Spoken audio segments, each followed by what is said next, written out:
This study is an association of midlife anxiety with diabetic retinopathy in spite of good vision, and I have no financial interest.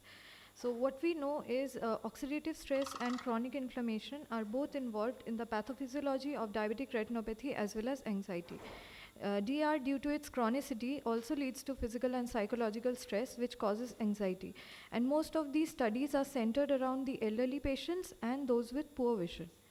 Regarding this context, we found two important studies. One, a Chinese study which showed no association between diabetic retinopathy and anxiety, and another Australian study showed a higher prevalence of anxiety and established various risk factors for anxiety in diabetic retinopathy. But the question is whether anxiety is related to diabetic retinopathy in middle-aged type 2 diabetes mellitus patients even with good vision. The general objective of our study was to compare the association of anxiety measured by the Hamilton Anxiety Rating Scale in middle-aged type 2 diabetes mellitus patients with and without diabetic retinopathy. So this was an institution-based cross-sectional case control study carried out at the retina clinic of our department and Department of Biochemistry at Calcutta National Medical College for 1.5 years. Controls were the middle-aged type 2 diabetes mellitus patients without diabetic retinopathy and cases with diabetic retinopathy. The sample size calculated as 56 cases and 56 controls as per previous data. The Hamilton Anxiety Rating Scale is a 14-item clinician-rated anxiety rating scale used to assess the severity of symptoms of anxiety, and it was one of the first and most widely used scales. The FPS-PPBS was estimated by a semi-automatic analyzer, and the HbA1c cortisol estimated by enzymatic method, and CRP was estimated by ELISA method. We included 45 to 65-year-old patients of either gender with duration of diabetes 5 to 15 years and a BCVA of 618 or better. And we excluded patients with known history of anxiety, psychiatric disorders, hypothyroid, with other chronic diseases or significant media opacities. After informed consent, we recruited patients into the study and did history and physical examination, followed by the biochemical assessment, and then anxiety scores were assessed by the HAM-A scale. All of this was completed within 7 days of presentation and the data recorded in a Microsoft Excel sheet.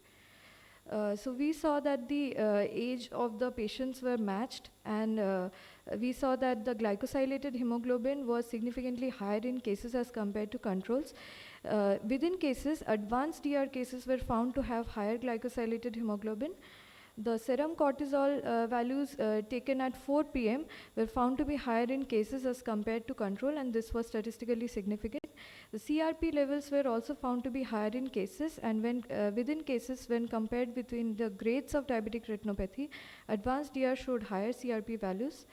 The HAM-A scores were significantly higher in cases as compared to control, but when compared between the grades of retinopathy, no significant association could be established. We also compared different items of the Hamilton Anxiety Rating Scale, and even though several of the factors showed higher values in cases, only anxious mood and fears were found to be higher in advanced DR compared to the other grades. So we know that DR and anxiety are found to be related in elderly population as per previous literature, but in our study, in the middle-aged group as well, we saw that there were higher serum cortisol, serum CRP levels in the cases compared to the controls, and also higher anxiety scores as per the Hamilton Anxiety Rating Scale were observed in cases. The limitations of our study was a cross-sectional design and small sample size. We could not establish a causal relationship. The HAM-A scale itself cannot differentiate between anxiolytic and angiodepressant effects and somatic anxiety from somatic side effects. This study was also conducted in a tertiary care hospital, so it is limited to a specific population, hence the results cannot be extrapolated to the general population, and anxiety coexists with depression, so the results could have been interfered due to depression. So we can conclude that anxiety and diabetic retinopathy are related in middle-aged type 2 diabetes mellitus patients with good vision, and a holistic approach in management will ensure better outcome for diabetic retinopathy. These are my references.